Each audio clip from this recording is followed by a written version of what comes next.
Bismillahirrahmanirrahim.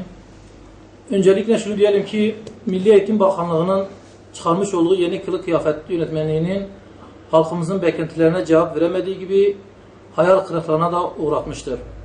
Bugün günümüzde kangren haline dönüşmüş olan bu başörtüsü sorununun tekrar çözemediğini görmekteyiz.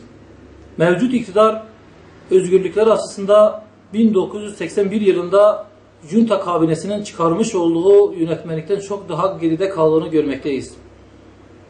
Mevcut iktidar bir kısım mutlu azınlığı memnun etmek için başörtüsü sorununu tekrar çözememiş ve aynı zamanda yasaklayıp onaylamıştır.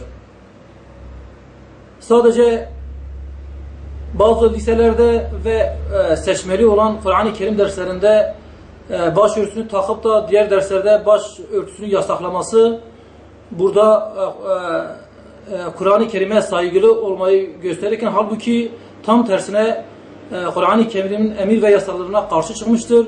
Biz de burada son olarak şunu diyebiliriz ki hiç kimse halkımızın inanç ve değerleriyle uğraşmasın. Aynı zamanda bölgemizdeki sivil toplum kuruluşlarının ve öğrenci velilerimizi bu son çıkarılmış olan yasaklamaya karşı tepki göstermeye davet ediyoruz.